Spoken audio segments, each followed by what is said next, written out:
Good evening, ladies and gentlemen, and welcome back to Unbridled Talk. We are here with special guest Thomas Aarons.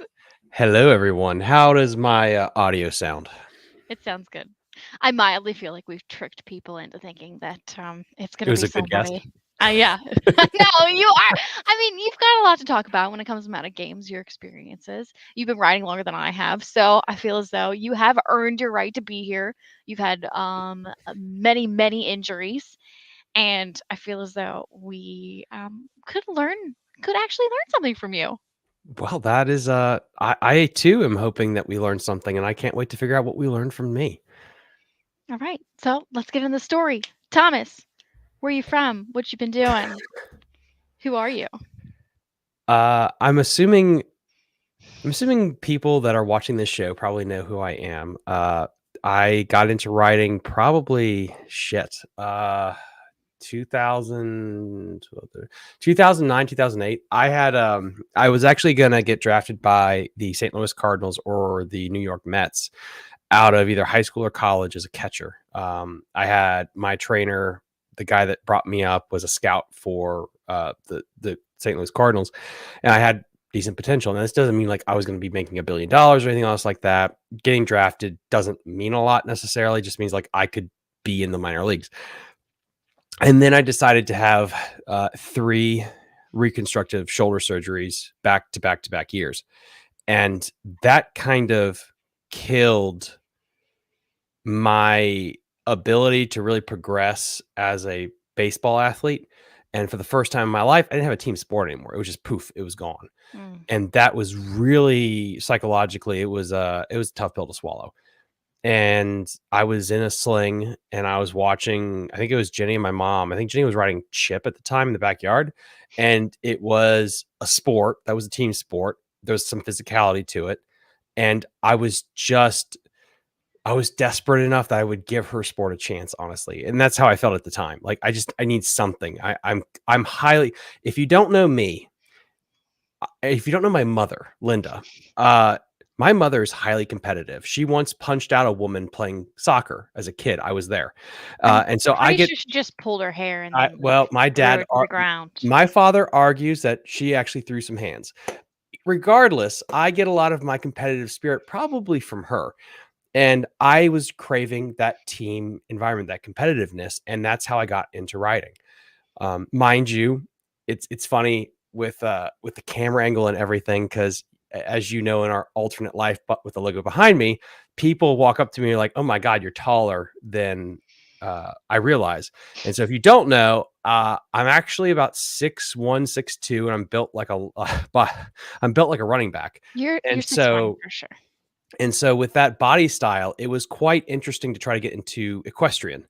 And that's something I guess we could talk about too, is like different body types and how that affects riding Well, styles. let's just think about the fact that our sport is literally a sport for ponies, which is, 14 2 and below. And there are certain rules for, I know, IMGA or for Mhm. the groups overseas where the ponies aren't allowed to be any taller than I think 14 2. Now, I could be totally wrong. I'm still kind of new-ish to the sport as of like 2017 or something. But from my knowledge, like it's a little harder if you're trying to follow the rules and you are 6'1". Joy says can be up to 15 hands. Thank you, Joy. I knew you'd have the answer for me. Um, but yeah, definitely. And then Thomas, being built a little bit broader and larger means he needs to have a pony that has, substantial build to be able to carry his weight. Well, it's not just the build of the horse or the pony. Apologies, Joy. It's also just finding your riding style. Like spoilers, if you didn't know this, a 5'9" blonde rides a little differently and has different body weight distribution than a 6'1" linebacker. Then a 5'9" brunette. Is that what you're going for? Yeah, I mean they Mm. or a blonde, brunette, who care, whatever your type is, it doesn't matter. Um, they ride differently. They just do. And it really what helped me with that is I remember the people I had, my family was trying to make me ride like they're used to. And then I got with a trainer, Paul Ebersol, actually out in Middleburg. Hail, Paul. And he really taught me it's like you're trying to ride like a chick and you can't. You need to ride like a dude. Mhm. And that actually helped a lot because I was able to develop my own style and my own rhythm, I guess. Mhm. And then that was really molded when I got to go to compete in Australia. And I got to see the way they ride. Wait a minute. Let's back it up. Hold on. How does a person go from their entire life is baseball to I'm not able to play baseball anymore to I'm just going to compete. Okay, now I'm in Australia. You skipped some steps here. I did. So as the baseball career was diminishing, I was at the time I was doing that, I was doing Aaron's baseball, I was doing collegiate landscaping, I was going to college, and I was I was coaching baseball too at the time, but I was segueing out of the competing in baseball to I kept riding a little bit more, a little bit more, a little bit more. I got to ride with Old School, which was my mother's team. She convinced everybody else that I could ride for one competition, like a handicap. Let the special kid ride one time, and he gets a little ribbon, and I did, and I was very proud of that ribbon. And I rode Ace, which was like a hairy tractor, it's a massive pony, Harry Tractor. which was a lot. It really exposed me not only to winning, but there's a team aspect here. And from there, my sister created Aftershock, and people talk about unfair competitions. I think we won the national championship one year with Aftershock by 250 points. Uh, it was like punching a baby in a stroller. Like we whooped them. I think we won literally every race in one of the heats. It was insane. And it's because we were really a good team at the time. Like we were clicking. And after that, I was like looking for the next challenge. And the next challenge was to try to get it on an international team. Okay. And to get there, I was really learning a lot about myself, about how I rode, about becoming a better equestrian because as a guy that rides, a lot of guys have an athletic tendency that helps them get over their lack of horsemanship, and that can hurt them and help them. And How so so? it can hurt you. No, it can help you because we can.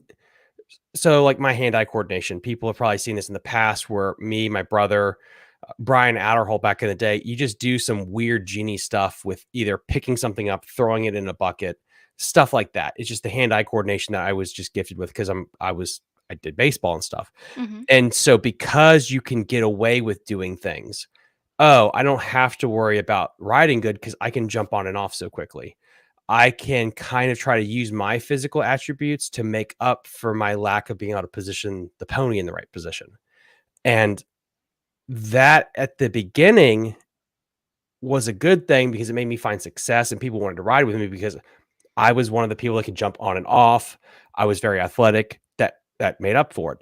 But as I was trying to get better and maybe try to go ride internationally, things like that, my lack of horsemanship really started to show itself. That was like a big fault in my game. No matter how athletically gifted I was, at some point you still got to ride good, you You know? still need a decent pony. Well, I mean, we're gonna get into that too. Like it's the holy trinity. Mhm. You have to be a good equestrian. You have to be athletically gifted. You need a good pony. You need Mhm. all three. Right. I mean, if you look at Mac back in the day on Inky, if you take Inky away and you give her something else, she doesn't win all the ribbons. If she's not as athletically gifted, she doesn't win the ribbons. If she isn't a great equestrian, she doesn't win all the ribbons. But you put the holy three together, she's unstoppable. Mhm. It's like with any pro athlete, it's a part of your game.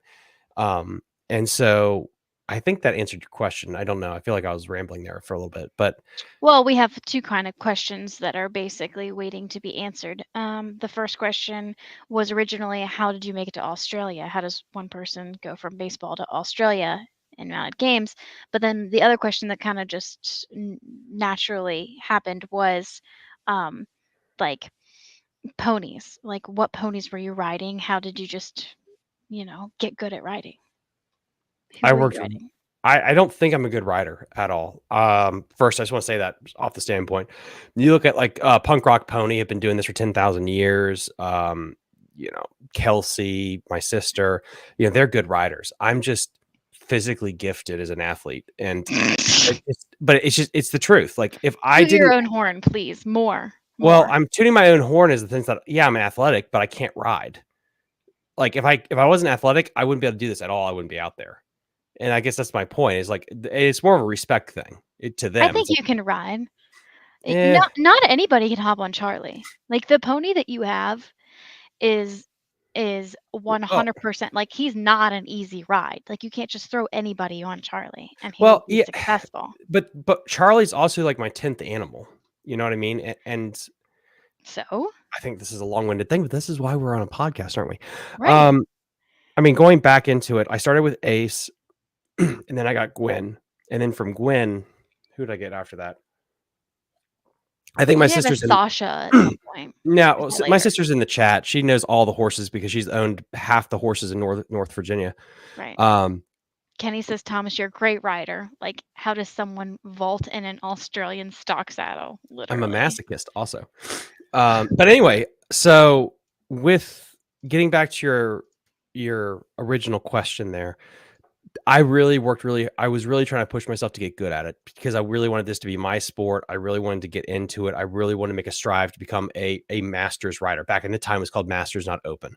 So I really Right. want to become a masters rider and be one of those good riders. Like I want this to be my sport now. I Mhm. really strive for that. So by doing that, I try to ride as many animals as possible. I try to drop weight. I try to drop as much muscle, try to get leaner. Um, which really helped me. And then from there, and after riding with Aftershock, I started to bounce from team to team, riding for as many different teams as possible. So I was flexible.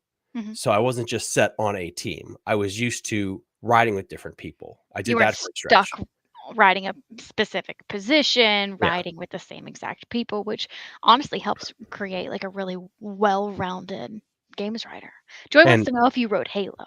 I did briefly, but that was really Billy's pony. Like I Mm. hopped on Halo once or twice, but that was really I think Billy's pony, if I'm not mistaken. And that was the pony that actually dislocated his arm once at MA. It is a jersey, the chain One link of the fence many? jersey. Yeah, he's dislocated his arm once or twice. And so with that in mind, I bounced from a bunch of different horses, tried to get myself as healthy as possible because I was very injury ridden in horses for the people that were there. They, you know that. And then the year before 2000, so 2012, November 2012, there was a tryout, so to speak, at the Taylors for the Australia competition, and my mom let me borrow DJ so I could show off a lot better. And from there, I was able to make the team to go to Australia. Aw. Fast Go forward to DJ. 2013, I had, I guess it's like one of my more minor injuries. I was riding fancy, and I think it was MA2, and I was riding for 2 teams at the time, and my legs were tight, No, really? and I was doing stepping stones, Uh-oh. and it was like the 1, 2 it was like the 4th heat of the day, and so I hit the stones. I went to vault, and as I went into vault, I felt like a tear, Oh, and crap. it was my groin I tore, and so immediately I was like, "I need to dismount off Fancy." And when I dismounted in front of her, and she stepped on my ankle on my left foot, and she messed up my ankle pretty good, or I messed up my own ankle pretty good. Did she And break it? no, because my bones are steel, but everything else is mush.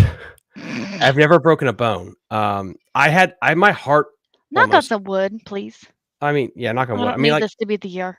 up in the Grange when I was riding that Arab, I went through the 3 rail fence when it was a 3 rail, and I bruised my heart. I hit the post so hard when the saddle came off, and it Who's hit the my chest. Arab? Swayze. Okay. It was my Swayze. I got an Arab. I really liked him. He was hot and crazy, and he wasn't good for me, but clearly almost killed me. But from that, I got a better seat Yeah, because you got to ride crazy at some point in your life to right. actually get good at riding. And That's so why that, I got an Arab. This is my yeah, year. yeah, sure. And not Calm hopefully it didn't yourself kill you. down, cause this is my year. I get to do the crazy shit. But anyway, so yeah. So We have a that's question in the comments. what do you get your riding confidence back after a bad injury? I'm a psychopath. I'm crazy. I don't. I You mean, have to be a little unhinged as a person. Let's be real. To decide I want to jump off a horse at a gallop. No sane person. If you ask anyone in the chat now, ask one of your regular friends about doing the horse stuff, and you say the sport is I gallop and jump off to pick up a sock, they have questions about your sanity, and it's because you're a competitor. So laying that boundary there first. How do you get back from an injury? Depending on how badly it damages you mentally, you take baby steps. Good point. I had 2 yips with vaulting in my life. One time is I had testicular hernia for 2 years before I got it taken care of, and I was vaulting onto a testicular hernia on Fancy Firecracker and Annie, and it was insanely painful. And then I finally got the surgery, and I thought it wouldn't be as painful as having the testicular hernia, and then I vaulted on there too quick after the surgery, and I, like, blacked out from the pain. And then I was like I had the yips for riding for a while. And so what I had to do is I had to first take a step back. I took a couple weeks off riding. When I came back, instead of vaulting her, I started to practice on DJ and Blue, which Okay. was much smaller at home Okay. So and gained confidence. you recommend practicing on a smaller pony, maybe something that's a little more sane, a little more slow to gain that confidence back before Yeah. moving back up to your regular mount. Yeah. And then you're gonna let yourself know. I mean, that's the hardest thing is like it's such a unique thing to each person. Mhm. If you don't think you're ready, you're not ready. Mhm. But at some point, if you are a competitor, you're gonna have to push yourself at some point, and maybe it's just a scrimmage at some point, but it's just a mental block that you have to get through. And I Yeah. know that's hard to. I don't think I answered your question, but that's such a hard question to answer. Right, because it's very personalized. Yeah, Um, because it depends on what kind of injury, and then also if any like mental injuries were sustained or psychological trauma was also involved. Which I feel like psychological trauma. for you, it would take a lot for you to be psychologically traumatized. Um, you are very resilient in that way, um, as opposed to, physically. Yeah. I don't know what to say to that. Because let's be honest, how many injuries have you had?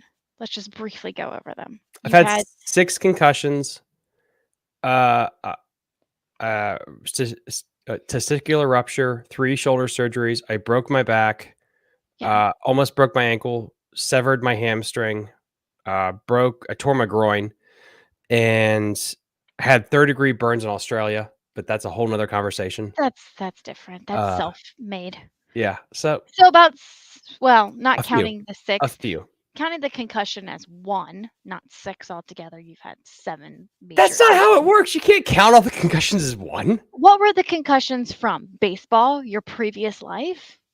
Because 2 I of know them were. 2 of them 2 out of the 6. Mhm. So 4 were involved in horseback riding. But they're over a couple of years. Like, I don't think in I know they're medicine you over can be like, long "Listen, years. I know okay." that. I I'm mean, just saying as long as I've known you, you've only ever had 1 concussion. I'm riding better, aren't I? That's pretty good. I Less, mean, at some actually. point, the next decade, I should get him dropped to 0, You're just riding less. which, hey, maybe that's the factor for me. I mean, I find that sweet spot with riding and medical bills. yeah, true. Okay, so you go from baseball to riding horses to trying out on DJ to Joys with me. eventually compete in Australia. What does Joyce say? She says those concussions are separate injuries. Okay, fine, Joy. Fine. So 7, what, 8, 9, 10, 10. He said 10 injuries altogether in the equestrian world. He shouldn't be walking at this point. He should be in a wheelchair. I'm not complaining, honestly. So you get chosen to go to Australia. How does that happen? It was I Did you apply? Did you? Yeah, we went to the TaylorMade series back in the day. It was like the winter series, and they had a tryout there, Mhm. and I got picked from the Taylors to go to Australia that following summer. Okay. Um, and from that, the next year we get to go to Australia. I think it was about like 2 to 3 weeks, almost a month that we would be gone. 3 weeks, 4 weeks beforehand, I at MA2, I hurt myself and I was in a boot and everything. And it was really depressing for me because this was something I was really looking forward to. And Okay. so we went to an orthopedic at the time there. He gave me an injection into my ankle to help with some of the inflammation, just to get my ankle mobile, and we wrapped it up because it was bad. It was so puffy and bad. We got an X-ray and MRI immediately. It wasn't broken; it was just a really bad tear. And Mm, so he gave me an injection just before I left for Australia to make it kind of functional, so I could move on it. mhm. And it it was telling, the coaches there, like, I'm gonna have to be the fifth potentially, because like the ankle wasn't as much as like I could wrap the ankle. It was really my groin that I was worried about because that's something you really can't wrap, which I learned. Uh, and Hmm. so going into Australia, I'm already hurt, but damn, that experience was fun. You get there and you're learning a whole new culture of riding, and it's like the people from the Marlboro commercials come to life, like those old cowboy cigarette commercials. Like the whole culture down there is so cowboy. It's not even funny, and I mean that in the coolest way ever. Because all I'm used to is English, Okay. and you get over there, and it's this weird. It's like this beautiful hybrid of English meets Western over there, which is like the Australian stock saddle. Mhm. And watching how they ride and how they teach their horses, it's just so the horsemanship there is insane. Because I feel like over here and in Europe, riding is a sport. Over there, you ride to make a living because of the ranches and the cattle and the Right, things like that. right. They And work. that, yeah, they work. And so it makes it a different relationship, a different cultural thing over there. And so these people deal with these horses all the time. This one person I knew that gamed, he was a ranch hand, and he had this Bromby forever since it was like a foal. And he took it from doing a cattle drive, brought it down there to show off at a game practice. It's the same horse. Mhm. And this thing was so broke. All the horses over there don't do like turns at the end. They all stop dead nuts in their tracks and drop their butts. And it was insane. And he had this horse, and he showed us some of the stuff he did. And somebody joked like how broke his horse was. So he grabbed a chainsaw, turned the chainsaw on, and stood on top of his horse, Oh my waving god, it around in front of us. So like, yeah, this is what that's insane. but it's just like, it was jokingly, but the point was like, these things were dead broke. They lived with them. And it was really cool to kind of see that culture and how they rode them. And when before I got over there and how they rode, or how I was taught to rode, and then when I got over there and saw how they rode, it really helped me evolve as a rider, Mhm. because I decided like, this is how I want to ride. I want to ride like an Australian. I don't want to ride like an American anymore. I like this style. Okay. And jumping out of Australia, when I came back, that's what I started to implement, was riding more like an Australian. Mhm. And that really hit its antithesis when I got Charlie. I see. And so everything How? came together. How? I really blended with Charlie's personality. I had the Australian stock saddle finally, one that fit me to where I could really sit deep into the saddle, and I could really give him voice commands. There's a lot of people over in Australia that did voice commands, Mhm. and I liked that. I didn't like just doing my body. I wanted to vocalize it with them, Mhm. and I could find different vocal commands that worked for me and worked for him. Yeah. I realized with Charlie, he's a very vocal animal compared to other horses. Yeah.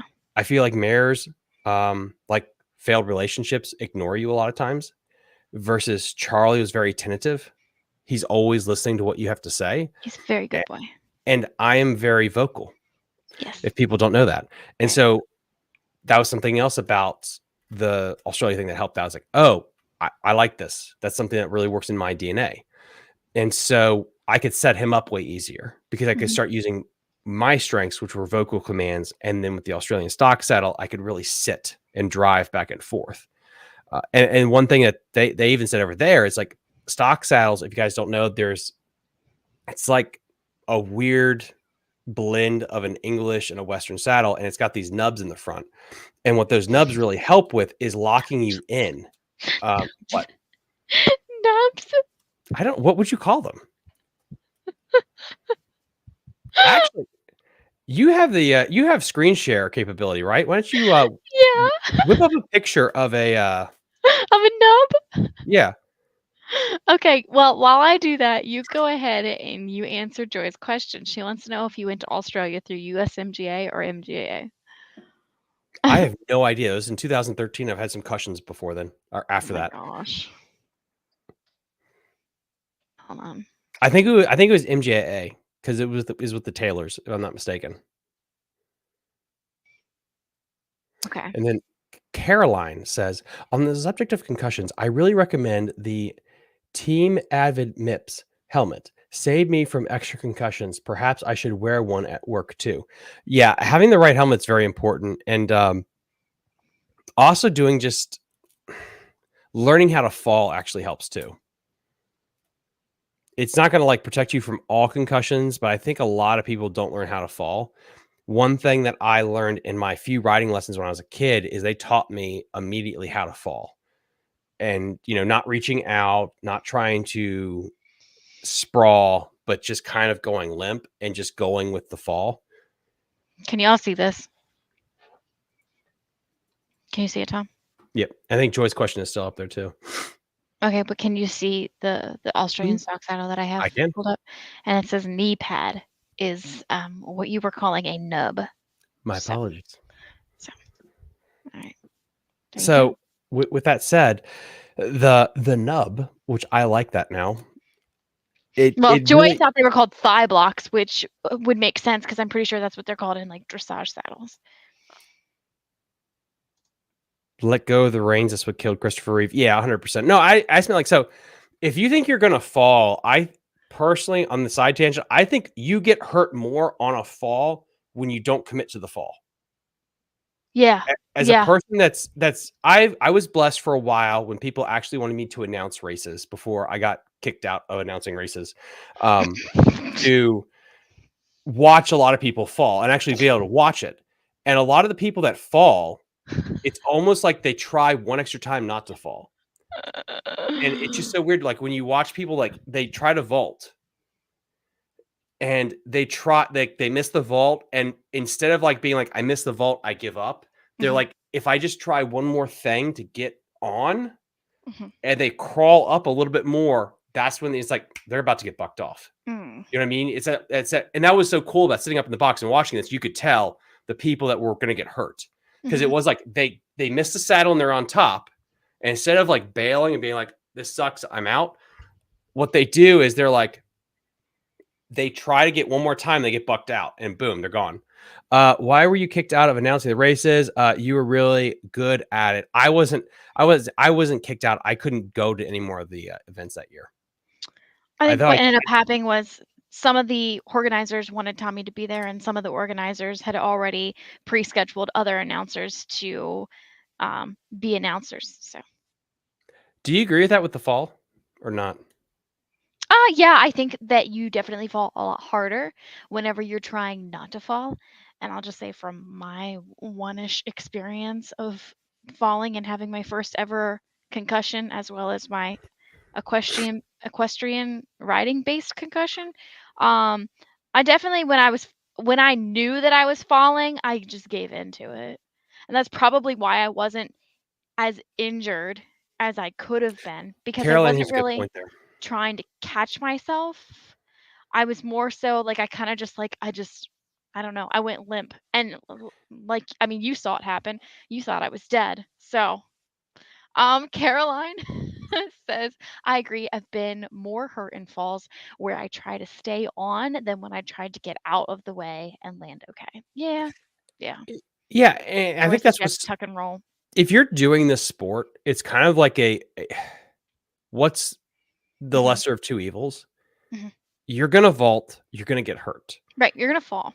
and you're gonna fall. The Right. point is how bad will the fall be? Right. And I think what happens to a lot of young riders is you try to prevent falls from happening at all, and you try to claw back. And this is when I had my absolute worst injuries. I should have broken my neck. I was riding Blue, and I was starting to fall off Blue at Mm, MA3. It was up in Jersey, and we are doing high low, and I was leaning off of Blue.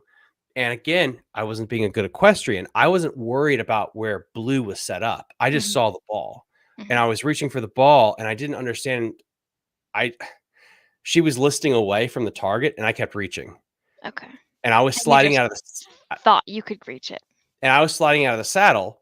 And at one point, I was like, I should just let me just bail, and it is what it is. Instead, I tried to stay on and reach for it some more, and I completely fell out, and I fell on my neck, and I blacked out.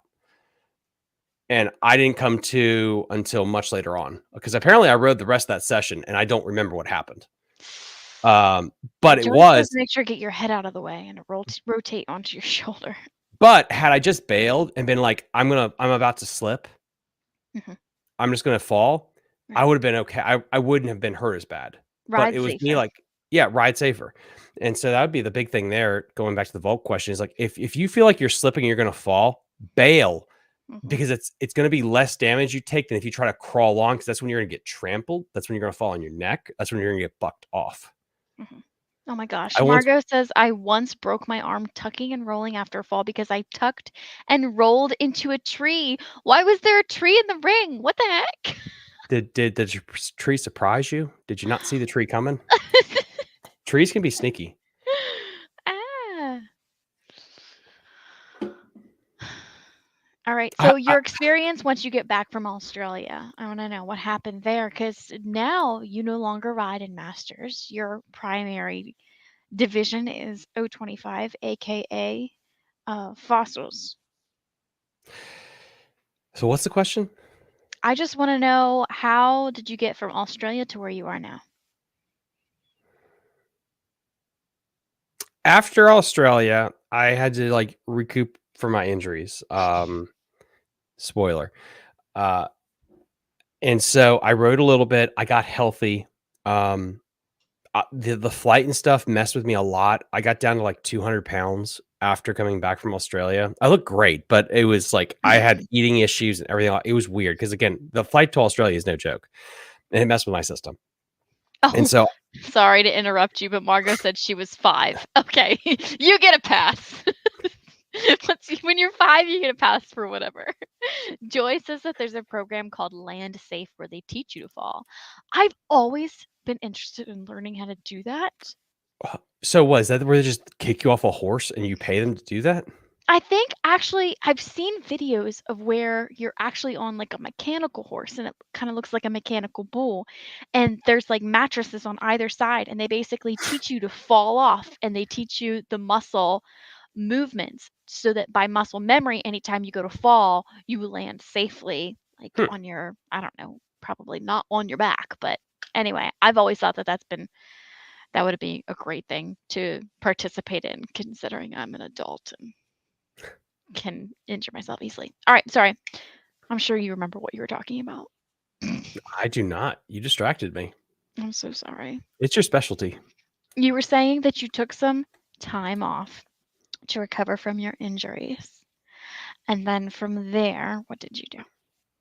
I bounced around from a couple of teams, a couple of horses, and then I had Fancy Firecracker at the time, and then after Fancy Firecracker, I got my forever pony in Charlie. He's a good Um, boy. and he was just absolutely awesome.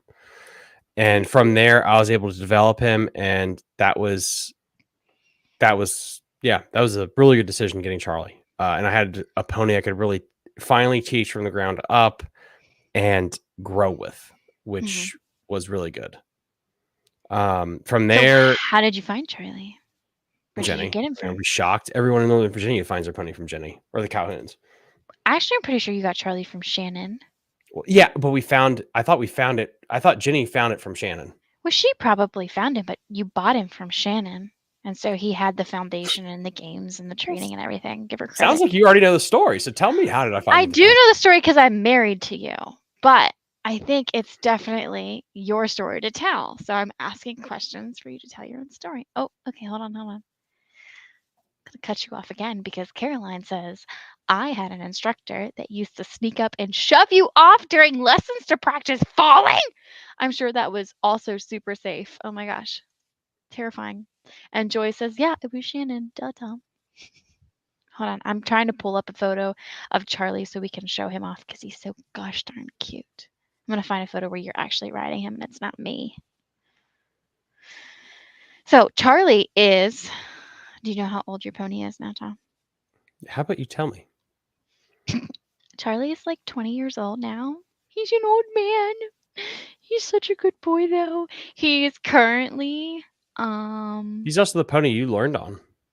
yeah, he's the first so he's basically my first games pony. I rode Originally Charlie in a competition once. Joy, we would love to hear your experience. What did you think of good old Charlie boy at the games competition? It's taking me a really long time to find a photo of Charlie. I think everyone here knows what Charlie looks like. We will on the upload. We will upload a thumbnail of Charlie. Fair enough. But I want to have a good picture where you're riding him. Yeah, so Charlie is current oh, she said he's very strong.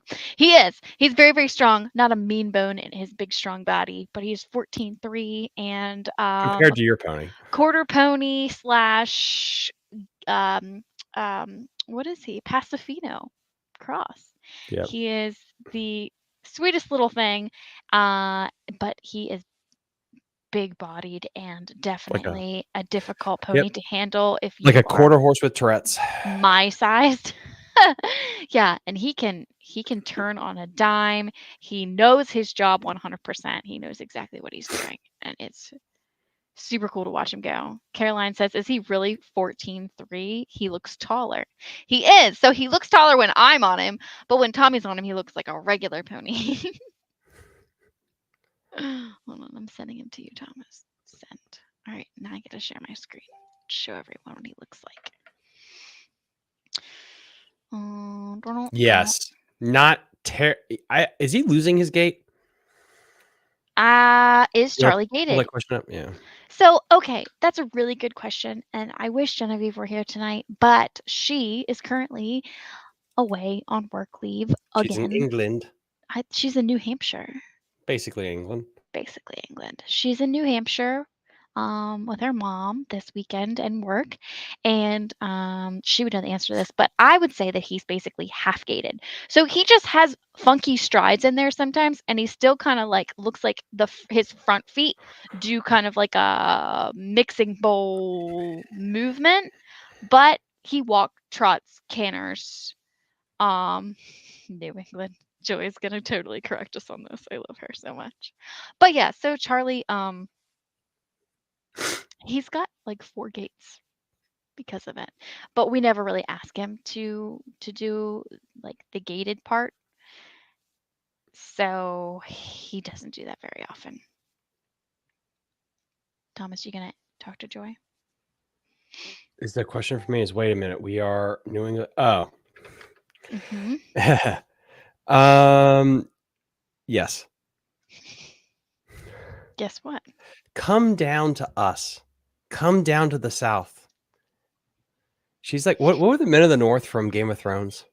The wildlings? Oh, I don't remember. All right. Well, Joy does. They're like the wildlings up north. Wait, who drives more? Maybe our Canadians, but that's about it. Oh All God, right. we're gonna look at pictures of me. This is Charlie. This Look is at my feet. They're terrible. Look at where my yeah, feet are well, pointed. we're not going God. to talk about how you look. We're talking about how Charlie looks and how gosh darn cute he is. And then you're there in your Australian stock saddle. So Pull that up. Pull that question up. hold on. Which one? Okay. From Joy, Jenna and Linda were supposed to be at my house tonight, but they had to go out for dinner. Okay. Oh, Pause. I'm so sorry. What the world needs right now is we need a YouTube channel about Linda's life. Could somebody please video these exploits of Linda, the CEO? This is something the world needs to see. That is all. Okay, the end. That's your personal life. Let's get back on topic here. All right, back on topic. So basically, Tom, let's hear about your team now. Who do you ride with, and how did you land this team? Yeah, where do we ride? Where do we lead off? We you You were got saying home why from Australia, now you ride Charlie. yep, and then you asked why I picked fossils or O25. Yeah. Because that kind of leads into it. So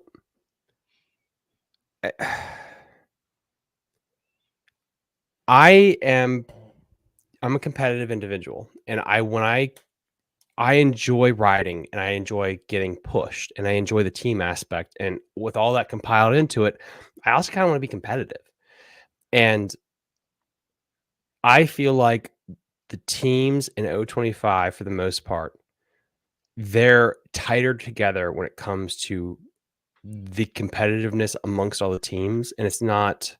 There are like 4 or 5 teams, 3 to 4 teams in O25 that are fairly competitive that I could be a part of. Mhm.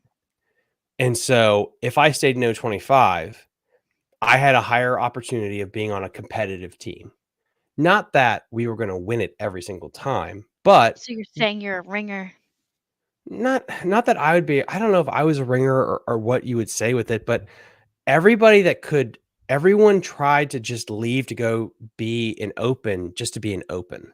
People like the idea of being an open rider, and they enjoy like finishing dead last and saying like, "Hey, but I'm an open rider." And to me, it's like that's cool, but I like that when I'm competitive, I ride better, and that kind of gets into the thing that you said earlier. We'll get there. And if I'm on a team that sucks, I just don't ride very good. I like having that competitive team nature around me. And this is in baseball. This is in everything I've done in my life. When I'm around that competitive nature, it forces me to be better. It You forces me like to the try push. harder. I need the push. I will practice more when I'm on that kind of team. And Mhm. I knew if I stayed no 25, I could get on a team that was competitive. Like they could win it, they could not. I need to make sure I step up my game. There was no teams ever in open that were like that I could get on. There's no openings. And so Mhm. it's like I knew going into it, I was paying my money to finish in B final. That's it. There was no hope because the top 5 teams are set. Top 4 teams are pretty much set. They're not rotating very much. Mhm. So you're just playing for second place. Ba Metaphorically speaking, you're playing for second place. And to me, like my brain is like, that's just not worth it to me. I'm going to be donating my money to finish in B final. That's not competitive in of itself, so I don't want to be a part of it. Or I could stay in 25 where I can be on one of the competitive teams, and that's going to make me a better rider. And this past year, I got drafted by the New York Yankees, which was Border Patrol, and it was while I was healthy, it was the best season of riding I've had personally in a long time because it was a team where I realized I wasn't as you said a ringer. Um, I wasn't the ringer anymore. Mhm. I was. They were all better than me, Mhm. and I had a I had a unique position on the team. They wanted me to do a thing. I didn't have to ride every single race. It wasn't random. It was they said like we want you to do this thing really well. And I was like, shit, okay, I better step up and make sure I do this thing really well. And I had a lot of great competitions. I think I had 2 competitions out of the ones where I didn't make a single mistake. Uh, and then Jersey, I averaged that back out at Jersey. But I had 2 competitions where I was like flawless. And I was like, oh, that's and that was because they forced me to work hard and be on my game and just to do my thing really well. And so I give them a lot of props for that. I need that kind of grinder. I'm kind of like my mom in that sense. Except I actually will admit that I enjoy it. I enjoy the competitiveness of it. I know she's not here to defend herself. That's why I can say that. I know. Jab Linda. Well, I feel like you are how do I say this? The purpose for your com- competing and riding mounted games is so different from the majority of riders. And I feel like from the majority of a lot of our listeners are out there riding to ride and be out there and be social on a team sport where maybe they aren't the ones bringing home the ribbon or the top prize every single weekend, but they're out there having a great time building relationships.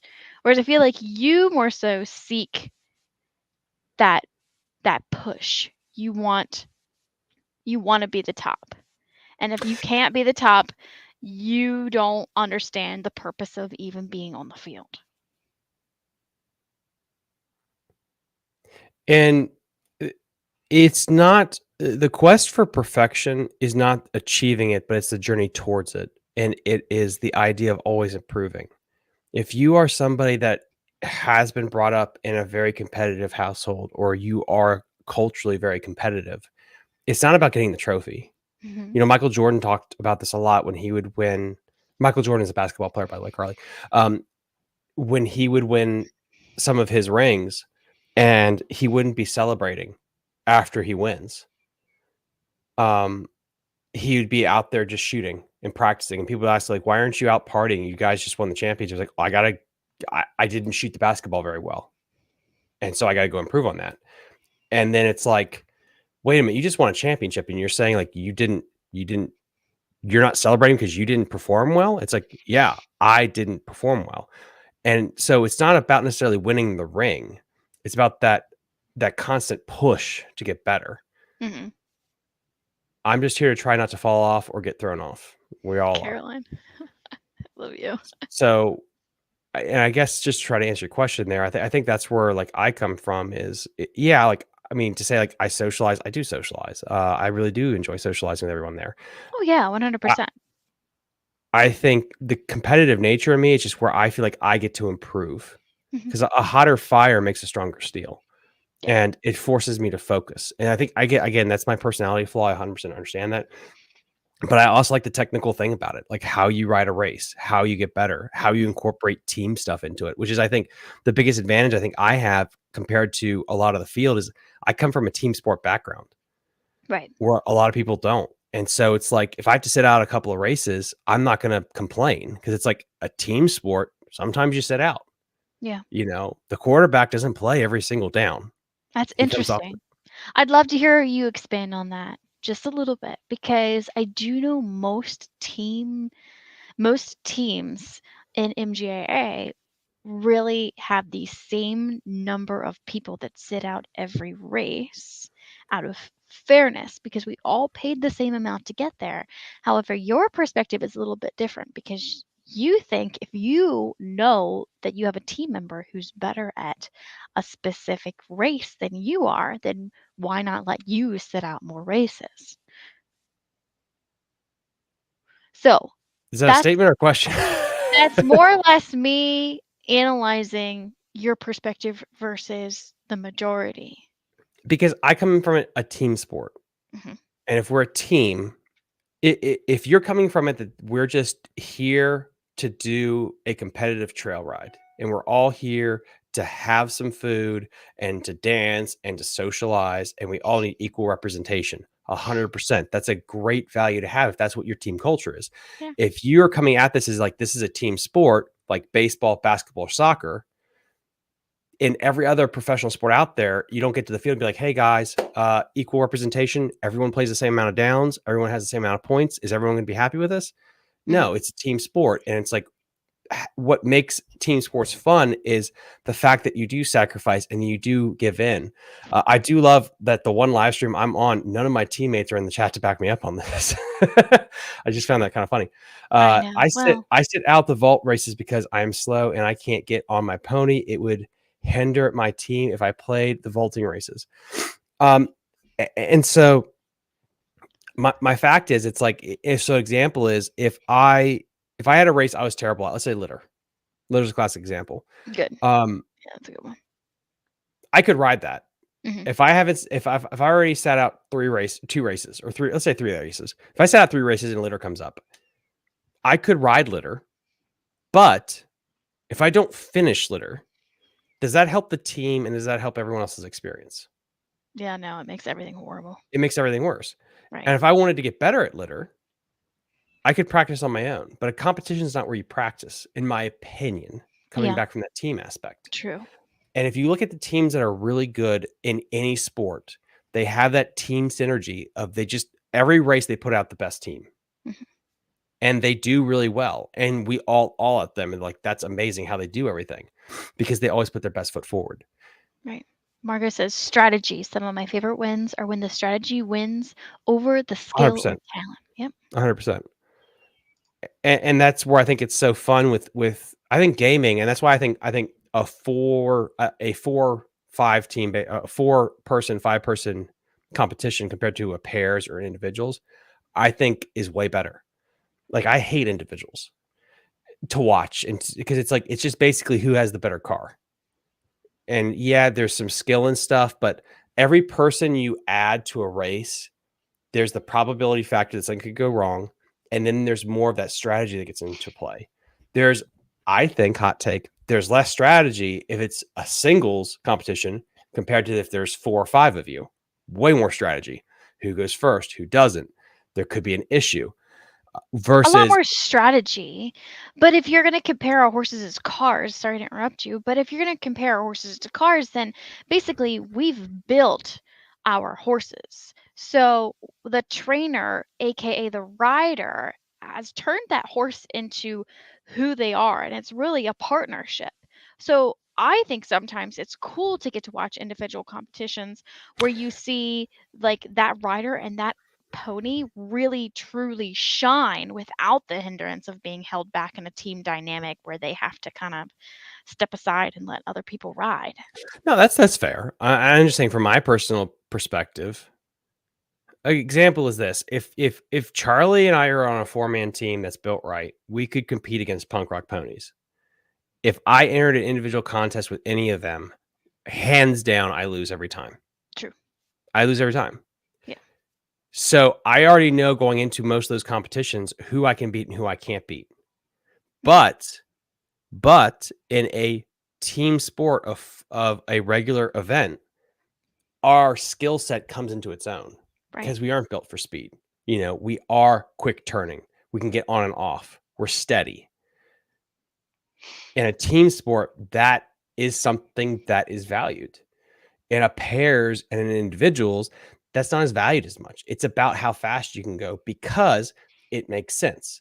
If you can get down there super fast, it doesn't matter if you make a mistake if you can quick correct, Hmm. right? Mm. So having a stable pony or stable, I call it stable, he's mentally fine, but having a steady pony, it doesn't really show off very well if he's not fast. Do you ever scramble? Any tips on how to practice without a team locally or willing to partner to practice with? Um, I think that's a great question. Do you ever scramble? Because I feel like you have a all the lot time. of experience scrambling with teams, especially before you partnered up with Border Patrol. You scrambled a lot. And do you have any tips? So the biggest thing I think about scrambling with any team, the only interaction you really have physically with them is the handoffs. Hmm. Everything else, like what are you doing? All the games are the same. Right. So, and okay, we could throw in the interaction your horse has with their horses. But besides that, literally the only thing besides that is the handoff. Now, within the handoff, we could break it down into multiple things. How does your animal handle somebody coming in? And how does your horse handle going out? Those are things that that's data that you should have ahead of time.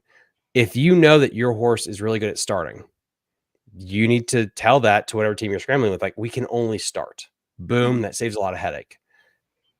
But then you still have to practice your handoffs. And you see what I'm saying? So even if that was that part of it, you were able to talk to ahead of time, it still comes down to like, how do you practice your handoffs? And I think that is the best thing that anyone can do is practicing their handoffs 100%, scrambling or not scrambling. That's something that's 100% in your control that you should have a 99.9% success rate on. I don't understand people that like look like they're completely blind out there and miss the handoff every other time, because that's something you don't need a horse to practice. Hmm. You can practice at home, just grabbing things and practicing the movement in a chair, picking and moving, and tracking it in. Take a tennis ball, find a wall, and then throw the ball against the wall and catch it with your hand. Throw the ball against the wall, catch it with the other hand, and go back and forth. And you can build your proprioception. I'm a baseball player. Like, that's something that we did for catchers. Have somebody throw a ball behind you, you turn and catch it. Just different ways that you can pick that thing up, or get a reaction ball that's 5-sided, drop it and try to practice catching it. All those things that can help with your proprioception. Because it's all hand-eye coordination. So do that. And then Australia taught this to me, which once I learned this personally, it made it so me, my mother, a lot of us, we just never miss handoffs. You don't hand something off. And this is personal opinion here. You never hand off. Somebody takes it from you. Ah, good point. That was taught to me by Phil in Australia. And that was the number one thing when I went over there that it sunk in and it was burnt into my head. I never forgot that. He said, Tom, you're holding that flag and you will not let go of that thing. And the worst thing that happens is it breaks in half, but you will not let go. They must take it out of your hand, period. Mhm. Mhm. Because if you drop it, the race is done. Ah, If they miss it, you can still turn around and hand it off. But if right. you take and you drop that thing, you can't come back from that, period. So it is better to hold on too tight and they can't pull it out of your hand than it is if you try to just do this graceful, like weird handoff thing. And then you guys drop it on the ground and the horses are going crazy. It's so Right. hard to come back from that. Right. And I think a lot of people are so nervous to be aggressive like that with the handoff because it'll jar your shoulder a little bit. You'll get a little bit of an owie. It's a contact sport. Like we're riding animals, like crazy animals, crazy wild beasts. There's going to At be some of that crazy there. speeds. Yeah. Yeah, like and I'm not saying you shouldn't be mindful of the shoulder thing, but sometimes the handoff will be a little rough. Right. But that is technically how it should do. I agree. On handoffs, often overlooked or minimalized, but runs a good finish every time, 100%. And that's the thing I learned is the teams that just do those little things like that, you don't have those really bad races. A dropped handoff will kill you, especially if you're one of the 1% teams, the top tier teams, it'll kill you. And so what I practice is and this is what you practice with your teammates is when you're doing the handoff, you tell them, I am not letting go of this. You tear it out of my hand. Mhm. What'll happen is sometimes they won't be able to pull it out of your hand, which is fine because as you're going and you do that, and what you're doing is you're smart, you're turning your shoulder, they miss it. Cool. Well, I still have this and I still have the horse and I'm already turning. So I just use my hips and I have Charlie turn with me and then we make a circle to hand it off. Mhm. And that's why you should open up with it. Is if I'm here, you're going to be pulling it out of my hand in front of me, and as you slip, I'm already turning my shoulders to give way. Well, if you don't tear it out of my hand, I'm already setting my hips up to help turn my horse. I have a So question for you. When you come in for a hand off, you've got it in your hand and you're ready to hand it off to your mom. Do you check up for that handoff or do you just go at speed? depends on what the object is. The baton. Yeah, but I think that's a very good thing. If we're handing off a tennis ball, You're gonna check up. I'm checking the hell up. Right. What about baton? Baton. It depends on how I feel, honestly. Like if it's a stick, I probably am not gonna check up as hard. Mhm. When I was younger, I was afraid I'd break them because I used to do that, Yeah. but I probably would go a little bit faster. A baton, I'm probably not gonna check up as hard on the handoff there. Mhm. A sock, a tennis ball, something like that that's smaller, I'm gonna check up a little bit because I believe in, again, this is an Australian philosophy that I learned over there. You can't beat the rider that's in front of you, but you can damn sure lose to the rider that's behind you. Mhm. You can't make up ground. The only way you make up ground on somebody, unless you have insanely fast horses, is if they make a mistake. Yeah. So if you're starting the race in second place, it depends on who is catching too. I can't check, so I have to know that the person I am coming into will catch it. Are you throwing it? No. Joy says it depends on who is catching, aka taking it from Oh, her. okay, gotcha. She says I can't check, so I have to know that the person I'm coming into will be able to take it. Yeah, 100%. That's what And I she's think that, saying, whether or yeah. not she checks or just keeps going in. Oh, I mean, yeah, 100%. And there's another factor there. Um, I think it also depends on the race that you're running too. I think this is Mhm. another little tip here for everyone. I learned this in Australia too. Look around the damn field. What do you mean by that? So if you're doing something technical or you're coming up to something technical, let's say uh, association is a great one. You're coming up Okay. to association, you already planted, and you're like the last rider. You're the white helmet cover. You turn that barrel and you're going to that big stack. Pause for a second and check your surroundings. Are you in a race? Are you Are you wasting dead your time last? checking, though? No, it does not. I trust Charlie to know what he's doing. Ride your race. I know what I can trust Charlie. It takes me 5 seconds between That's too this long. barrel and this barrel. That's too long. 5 Fi- seconds. 5 seconds is not too long for me. I'm just saying, all it takes is for me is like as I'm rounding this barrel and I pick this up, I pick it up and I can look and look. Boom. It's just a quick look around to see how I have really good field situational awareness of everything that's going on around me. Okay. And what that does is it allows me to know how much time I have. My suggestion is to check before it's your turn out on the field to know who you're up against. You look at everybody and you go, wait a minute, are there any white hat bands going out? I'm a white hat band. Are there any other white hat bands going out? Then by the time you hit that barrel, you grab that. It's easier for you to check. You grab the box. It's easier for you to check and look down. Okay. Any other white hat bands? No. It's just that simple versus not checking until you're on your way back home right Okay, before the plant. when I That's mean checking, chaotic. what do you mean by checking? Checking to see if you're racing.